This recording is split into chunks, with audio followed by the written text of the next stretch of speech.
वाली में भरे, इस वाली में अंदर। हाँ मैंने ये बताई बोरी में रखे थे छोटी सी।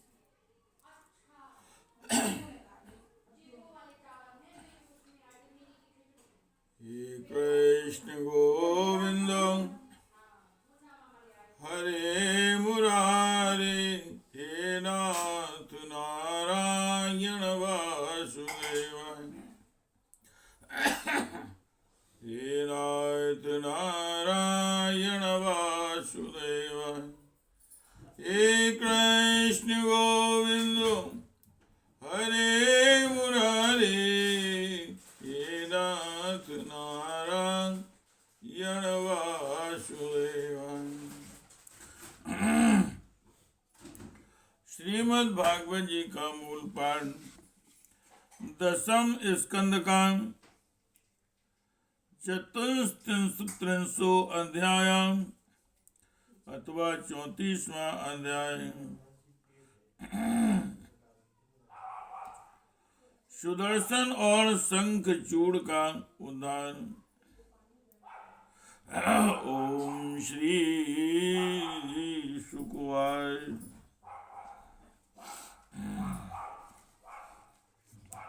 एकदा देव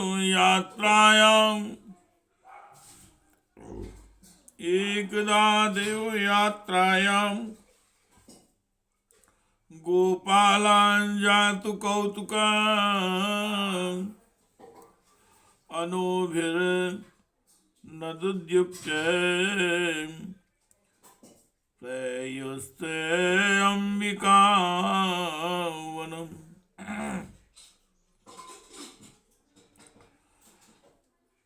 तत्र स्त्रात्वा सरस्वत्यां देवं पशुपति विभुम्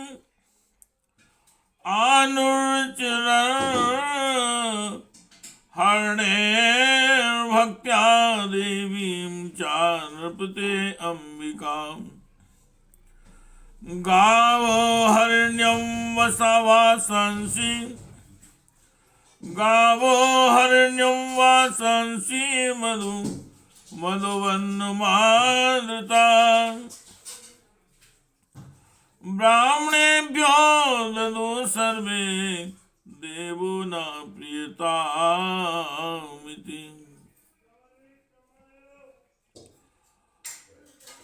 ओषो सरस्वती तीरे जलं प्रास्यन्ति रजनीं तां महाभागा नंद सुनंद कार्या। श्री सुखदेव जी महाराज कहते हैं, परीक्षित एक बार नंद बाबा आदि गोपों ने शिवरात्रि के अवसर पर बड़ी उत्सुकता से, कौतूहल और आनंद से भरकर बैलों से जुती हुई गाड़ियों पर सवार होकर अंबिकावन की यात्रा की। राजन, वहां उन लोगों ने सरस्वती नदी में स्नान किया और सर्वांतर्यामी पशुपति भगवान शंकर जी का तथा भगवती अंबिका जी का बड़ी भक्ति से अनेक प्रकार की सामग्रियों के द्वारा पूजन किया। वहां उन्होंने आदर पूर्वक गव्य, सोना, वस्त्र, मधु और मधुर अन्न ब्राह्मणों को दिए तथा उनको खिलाया पिलाया। वे केवल यही चाहते थे कि इनसे देवादिदेव भगवान शंकर हम पर प्रसन्न रहे।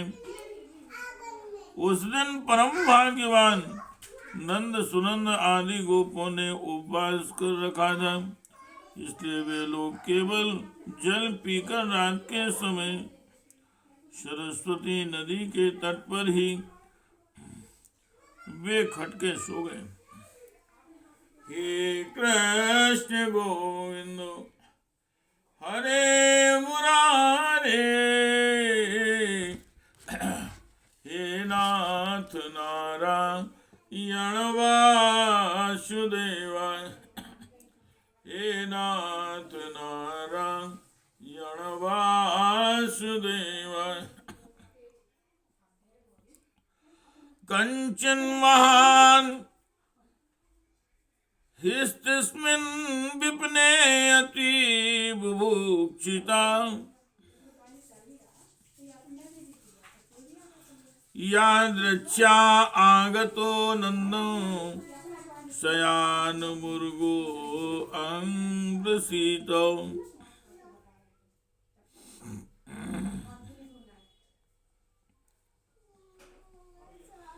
सा शुक्रो साहिना ग्रस्ता कृष्ण कृष्ण महानयं, सर्पो मां ग्रस्थिता संपन्नो परिमुचयो।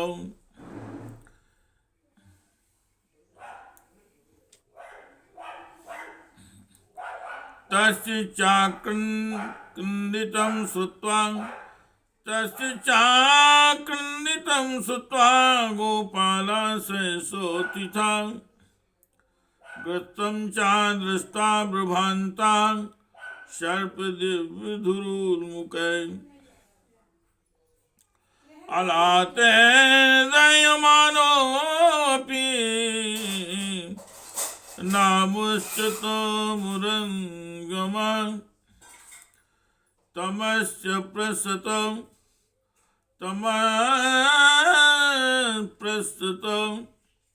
पदाभ्येत्य भगवान् सात्वतां पतिं।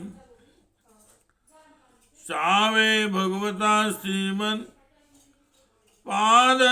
पादस्पर्हता शुभा, वेजे सर्पं वपुर्हित्वा रूपं विद्याधरार्चितम्।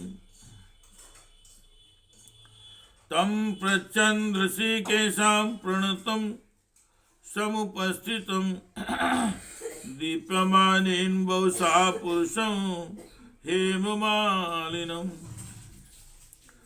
को भवान् परया लक्ष्म्या, को भवान् परया लक्ष्म्या, रोचते अद्भुतं दर्शनं। कथं जुगोप्सितामेतां गतिं वा प्रापितो अवशः। उससे अंबिका वन में एक बड़ा भारी अजगर रहता था। उस दिन वह भूखा भी था। देववश उधर ही आ निकला और उसने सोए हुए नंद जी को पकड़ लिया। अजगर के पकड़ लेने पर नंद राय जी चिल्लाने लगे, बेटा कृष्ण कृष्ण दौड़ो दौड़ो। देखो बेटा, यह अजगर मुझे निगल रहा है, मैं तुम्हारी शरण में हूँ, जल्दी मुझे इस संकट से बचाओ। नंद बाबा का चिल्लाना सुनकर सब के सब गोप एकाएक उठ खड़े हुए और उन्हें अजगर के मुंह में देखकर घबरा गए।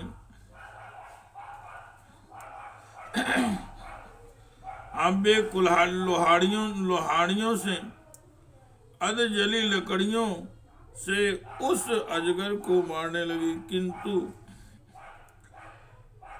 लुकाटियों से मारे जाने और जलने पर भी अजगर ने नंद बाबा को छोड़ा नहीं। इतने में ही भक्त वत्सल भगवान श्री कृष्ण ने वहां पहुंचकर अपने चरणों से उस अजगर को छू दिया। भगवान के श्री चरणों का स्पर्श होते ही अजगर के सारे अशुभ भस्म हो गए और वह उसी क्षण अजगर का शरीर छोड़कर विद्याधरार्चित सर्वांग सुंदर रूपवान बन गया। उस पुरुष के शरीर से दिव्य ज्योति निकल रही थी। वह सोने के हार पहने हुए था, जो वह प्रणाम करने के बाद हाथ जोड़कर भगवान के सामने खड़ा हो गया। तब उन्होंने उससे पूछा, तुम कौन हो? तुम्हारे अंग अंग से सुंदरता फूटी पड़ती है, तुम देखने में बड़े अद्भुत जान पड़ते हो। तुम्हें यह अत्यंत निंदनीय अजगर योनि क्यों प्राप्त हुई? अवश्य तुम्हें विवश होकर इसमें आना पड़ा होगा। हे कृष्ण गोविंद हरे मुरारी, हे नाथ नारायण वासुदेव, हे नाथ नारायण वासुदेव। ओम सर्ववान् अहम विद्याधरा कश्चित् सुदर्शनीति सुता श्रियासुरु संपत्त्या विमानेनाचरन् दिशा। ऋषीन् विरूपानिङ्गिरसा, ऋषीन् विरूपानिङ्गिरसा,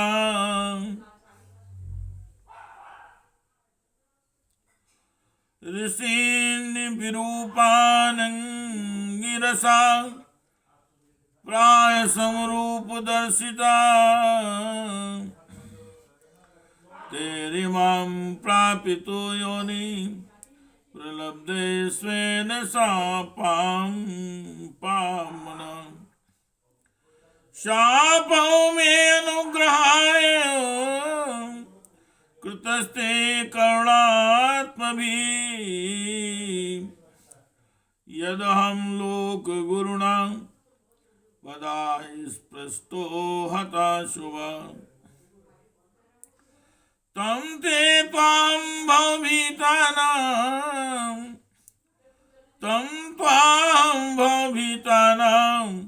प्रपन्नानां भयापहम् आपृच्छे सां निर्मुक्तां पादस्पर्शदमीवहन्। प्रापन्नो अस्मि महायोगिन् महापुरुषो सत्पते, अनुजानी मां देव सर्वलोकेश्वरेश्वरा।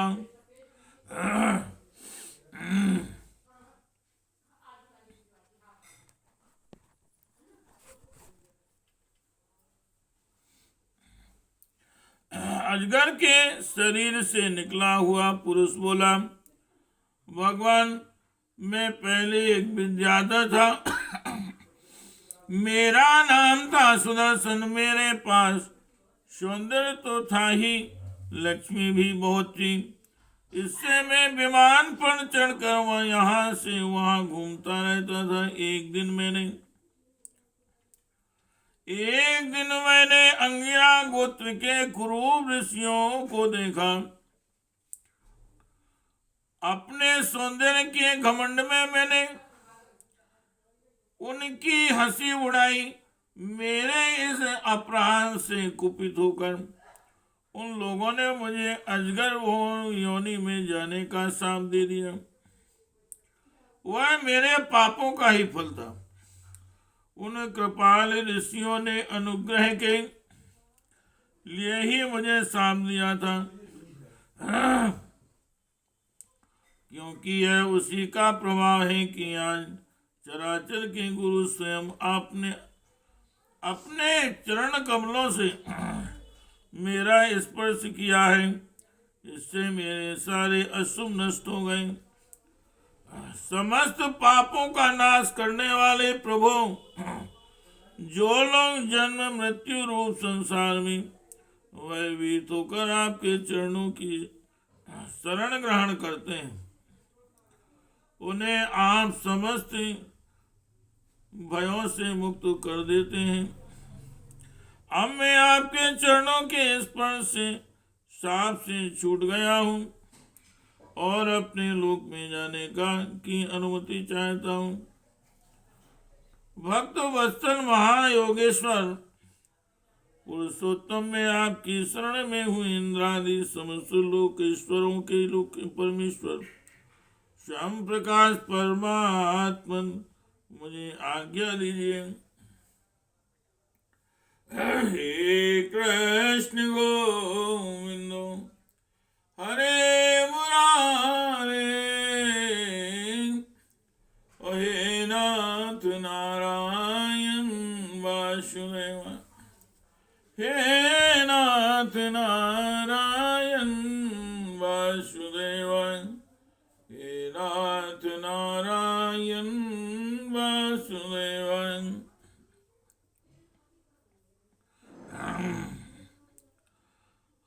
ब्रह्मदंडान् विमुक्तो सद्यस्ते अच्युत दर्शनान्, यन्नां ग्रहणन्नखिलान् श्रोतनात्मानमेव च, सद्यापनाति किं भूयस्तस्य स्पृष्टापदाहिते। इत्यनुज्ञाप्य दशासहं परिक्रम्या विवन्द्य सुदर्शनो दिवं याता, कृच्छानन्दश्च मोचिता। निशाम्य कृष्णाश्चिन्तदात्मेतदात्मवैभवम्, ब्रजोकसौ विस्मितचेतस्थिता। समाप्य तस्मिन् नियमं पुनर्व्रजम्, नृपायुस्तं कथयन्त आदृतां। कदाचिदथ गोविन्दो रामश्चान्वत विक्रमा, विजहर्तुर्वने रात्र्यां मध्यगोरयोषिताम्। उपगीयमानो ललित स्त्रीजनैर्वद्यसौहृदे, स्वालङ्कृतानुलिप्ताङ्गो स्त्रिंगणो विरजो। अपने स्वरूप में नित्य निरंतर एक रस में रहने वाले अच्युत, आपके दर्शन मात्र से मैं ब्राह्मणों के शाप से मुक्त हो गया। यह कोई आश्चर्य की बात नहीं, क्योंकि जो पुरुष आपके नामों का उच्चारण करता है वह अपने आप को और समस्त श्रोताओं को भी तुरंत पवित्र कर देता है। फिर मुझे तो आपने स्वयं अपने चरण कमलों से स्पर्श किया है, तब भला मेरी मुक्ति में क्या संदेह हो सकता है। इस प्रकार सुदर्शन ने भगवान श्री कृष्ण से विनती की, परिक्रमा की और प्रणाम किया। फिर उसने आज्ञा लेकर वह अपने लोक में चला गया और नंद बाबा इस भरी संकट से छूट गए।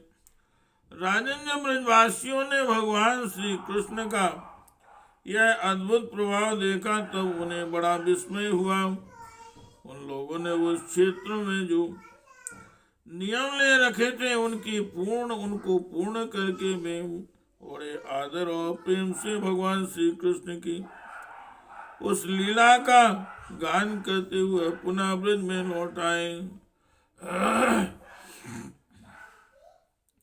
एक दिन की बात है, अलौकिक कर्म करने वाले भगवान श्री कृष्ण और बलराम जी रात्रि के समय वन में गोपियों के साथ विहार कर रहे थे।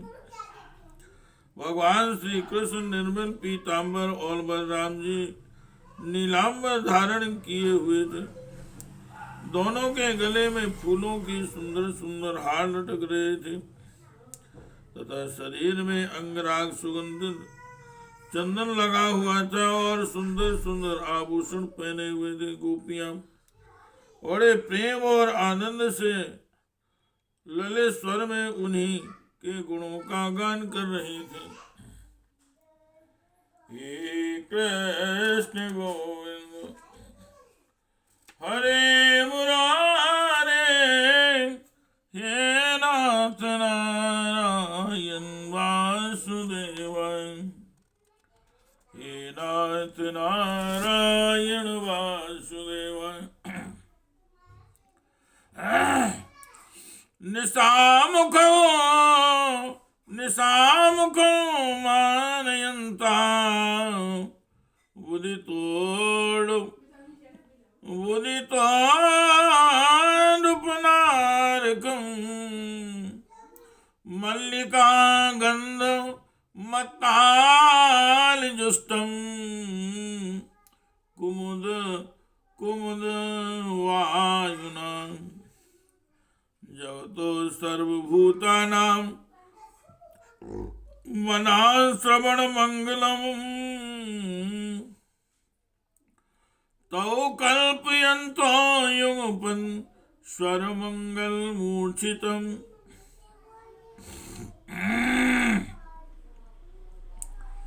तौ कल्पयन्तो युगपत् स्वरमण्डलमूर्छितम् गोप्यस्तङ्गीतमाकर्ण्य मूर्छिता नाविदन् नृप संसन्दुकूलमात्मानो शस्त्रकेशस्तजं तथा एवं विकीर्णितो स्वैरं गायतो संप्रमत्तवत् शंखचूडिति ख्यातो धनदानुचरो आविगात्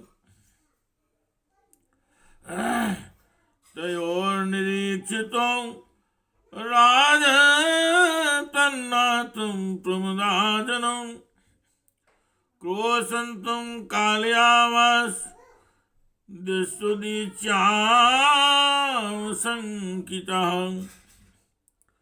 क्रोशन्तं कृष्णरामेति विलोक्य स्वापरिग्रहं तथागाधस्युनाग्रस्ता भ्रातरावन् वनवधावता। कभी कभी सायंकाल हुआ था, अभी अभी सायंकाल हुआ था। आकाश में तारे उगाए थे और चांदनी छिटक रही थी। बेला के सुंदर गंध से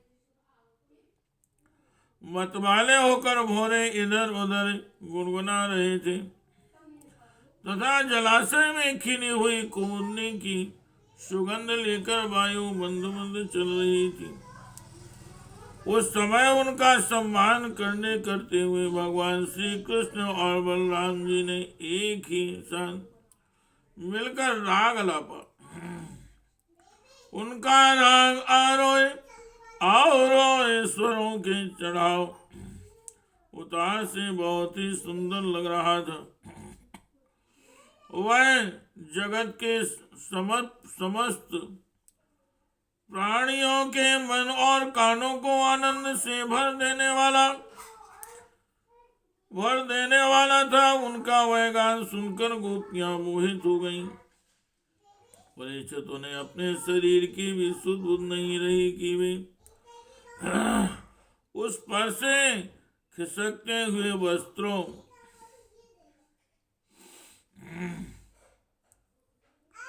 अव्यों ने अपने शरीर की सुधि बुद्धि नहीं रही कि वे उस पर से खिसकते हुए वस्त्रों और चोटियों से बिखरते हुए पुष्पों को संभाल सके।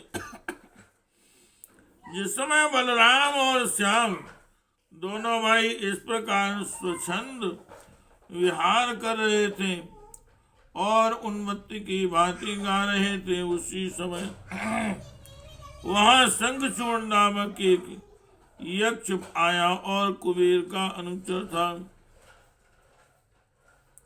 परीक्षित दोनों भाइयों के देखते देखते वह उन गोपियों को लेकर वे खटके उत्तर की ओर भाग चला।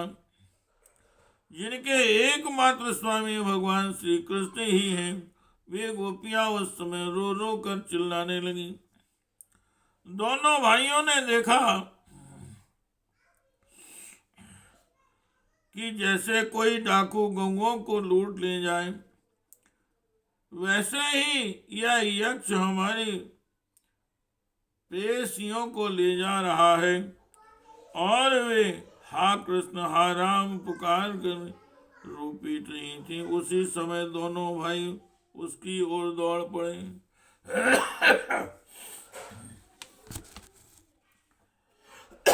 हे कृष्ण गोविंद हरे मुरारी, हे नाथ नारायण वासुदेवाय, हे नाथ नारायण वासुदेवाय। मां वेष्टेत्य भयारावौ शालहस्तौ तरस्विनौ, आसेद तुष्टं तरसा त्वरितं गयकाधमम्। सावीक्षितावनु प्राप्तो काल मृत्यु एवोद्विजन्, विसृज स्त्री जन्म मूढ़ा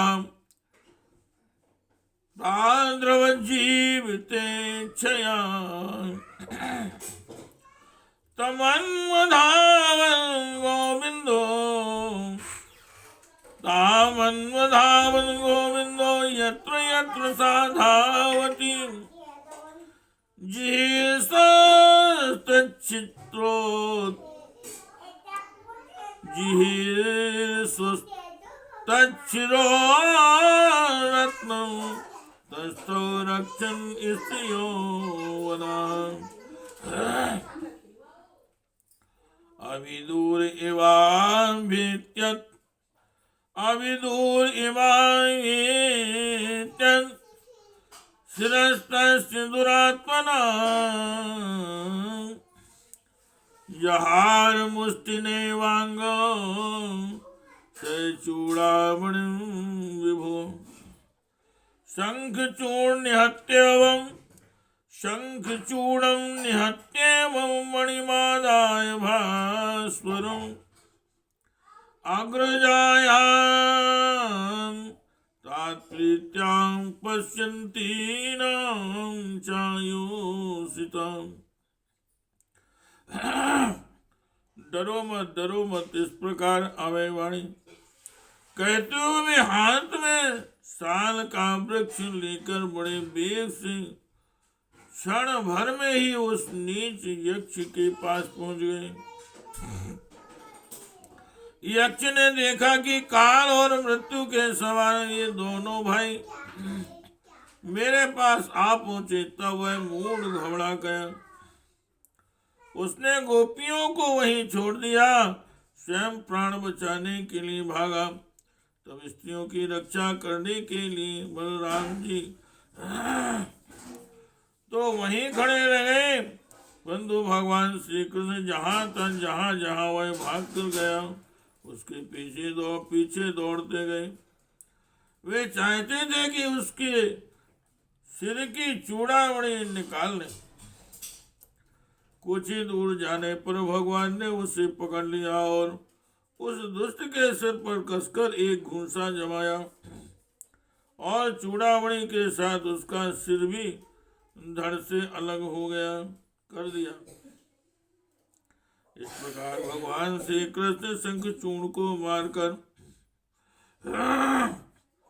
और वह चमकीली मणि लेकर लौट आए तथा सब गोपियों के सामने ही उन्होंने बड़े प्रेम से वह मणि बड़े भाई बलराम जी को दे दी।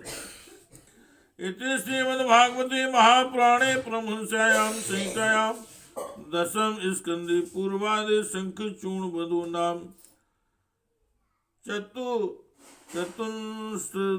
चतुस्त्रिंशो अध्यायः। हे कृष्ण गोविंद हरे मुरारे हे नाथ नारायण वासुदेव हे नाथ नारायण वासुदेव हे कृष्ण गोविंद हरे मुरारे हे नाथ नारायण वासुदेव हे नाथ नारायण वासुदेव